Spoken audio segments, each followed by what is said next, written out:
என்ன சார், நல்லா இருக்கீங்களா? சௌக்கியமா? நான் எப்படியோ இருந்துட்டு போறேன். ரெக்கார்ட் நோட் எங்க? செகண்ட் நோட்டு சார், இப்போ வந்துடும்.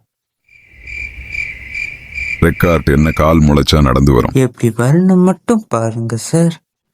நீங்க நம்ம ஸ்கூல்ல வச்சு என்ன சொன்னீங்கன்னா இருக்கா சார்? பரவாயில்ல, நானே சொல்றேன். படிக்க மாட்டேன், விளங்க மாட்டேன், ஊரு காசுக்கு பெற மாட்டேன், மாடமைக்கு தான் லாய்க்கு அப்படின்னு சொன்னீங்க சார். நான் இருக்கா? உங்களுக்கு ஞாபகம் இருக்குமே, ஞாபகம் இருந்து ஆகணும். உங்களுக்கு ஞாபகம் இருக்கா சார்?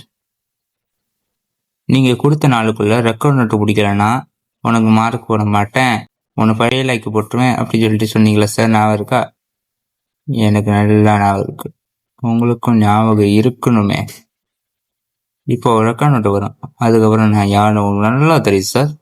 ஐயோ, என்ன செய்ய போகிறேன்னு தெரிலையே, எப்படி சொல்ல போகிறேன்னு தெரிலையே, பயமாக இருக்குதே.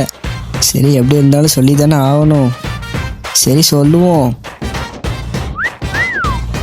அண்ணா, வாங்கினேன். இந்த வரேன். எடே, என்ன ரெக்கார்ட் நோட்டு கொண்டு வந்தியா? அண்ணே, ஒரு நிமிஷம். சரி, போ. சொல்லு, உனக்கு என்ன பிரச்சனை? ரெக்கார்ட் நோட்டு எங்க? அண்ணே, நான் சைக்கிளில் வரையில கல் தட்டி சைக்கிள் கீழே விழுந்து உங்கள் ரெக்கார்ட் நோட்டு சாக்கடையில் விழுந்து ரொம்ப போயிடுச்சுண்ணே. ஷோ கர்த்தரே, கொஞ்சம் திரும்பு. எதுக்குண்ணே? திரும்ப சொல்றேன். ஏண்டா, ஒரு சைக்கிள் ஒழுங்க ஓட்ட தெரியாம கல்ல போய் முட்டிட்டு சாக்கடையில போட்டுட்டு அண்ணே, மன்னிச்சுக்கோங்கண்ணே. சரி, இப்ப இவர்கிட்ட என்ன சொல்ல போறேன்னு தெரியலையே. சரி, ஏதாவது சொல்லிதான் ஆகணும். வேற என்ன பண்ண? ஐயா, ஐயா சார், எங்க சார் பெட்டிய? ஐயா,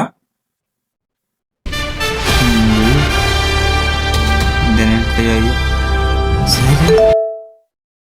ஹலோ சார், எங்க சார் போயிட்டீங்க? எனக்கு நல்லா தெரியும் நீ ரெக்கார்ட் நாட்டா கொண்டு வர மாட்டேன்னு. அதனால நான் வீட்டுக்கு வந்துட்டேன். நீ இந்த தடவையும் ஃபெயிலியோ. சார், ஐயா.